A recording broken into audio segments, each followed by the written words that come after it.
Good evening. It is both a pleasure and, of course, an honor to be here today.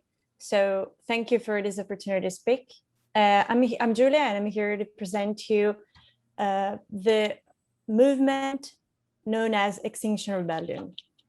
So Extinction Rebellion is a non-partisan, decentralized, and movement which gained importance internationally and which is based on the organization of non-violent actions by means of civil disobedience, which it is used to persuade governments to act, to take action basically on the climate and ecological emergency.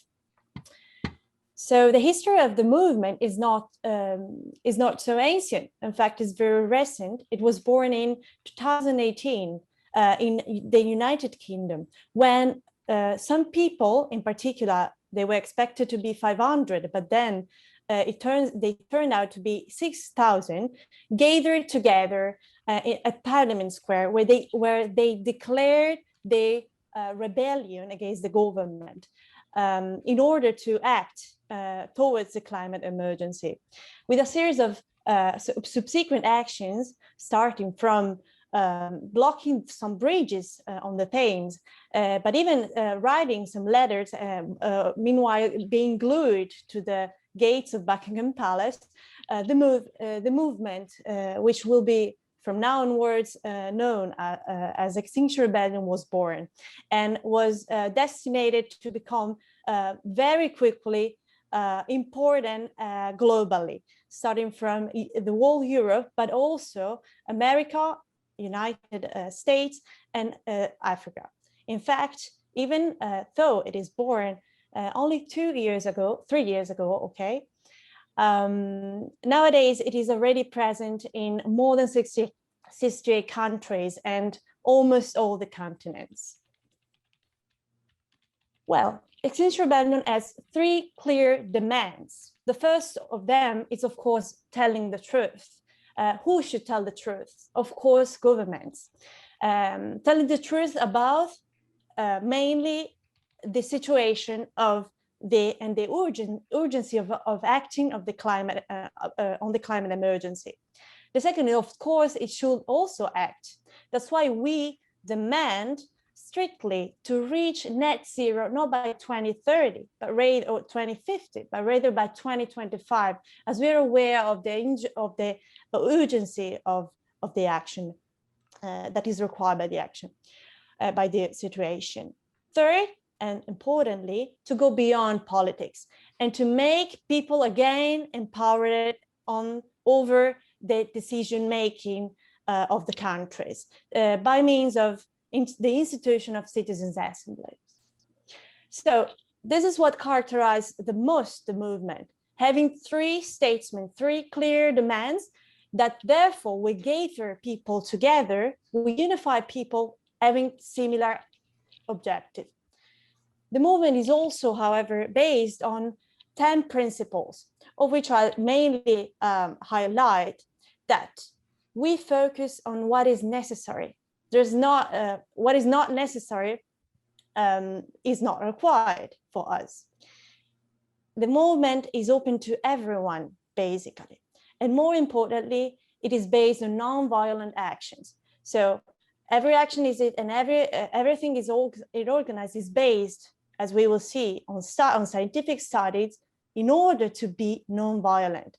Eventually, what Extinction Rebellion wants to be is to be an autonomous movement, leaving autonomy to each of the entity, to each of the participants, and being decentralized, not to focus power on a single person, and so being not based on hierarchies, but rather on self-organization, which is another very strength of the movement.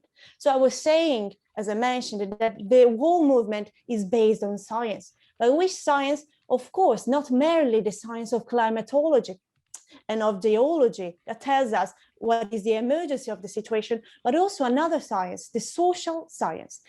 In fact, as it has been proved by history, many non-violent movements or people using non-violence gained not merely importance, but were able to touch even more people than other movements are able to, starting from Gandhi, or why not, by the recent episode in Birmania, where Anun on her knees, leading to preach and to pray, even soldiers, up to date, when we are well aware that, as a matter of statistics, the percentage of conflicts which use non-violence and non-violent actors are even more successful than all the other movements.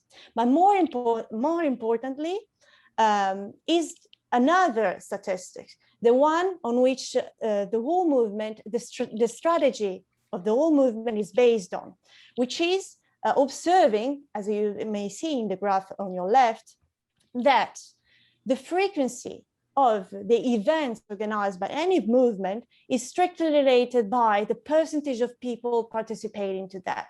And there is a threshold, and this threshold is, of course, 3.5%. So this is the mean, exact mean, by mean of which Extinction Rebellion intends to reach the objectives and to fulfill the demands, which is getting in touch, involving at least the 3.5% of the overall population. How? Of course, by organizing actions, organizing actions which should, of course, touch people and therefore involve them emotionally and deeply by means of non-violent actions. Just as a matter of examples, in Italy, I said Extinction Rebellion is already acting all over the world, but in Italy, as after the first rise of Extinction Rebellion arrived in Italy in the Carnival, we used to organize some actions by blocking some bridge as well. And very recently, so in this October 2020, we also had action in Rome. All of this action takes the name of rebellions, and they mean to be colorful and touching by many sides in order to, as I already told you, involve as much people as possible. And with this, I thank you for your attention. And of course, I am at disposal for any question.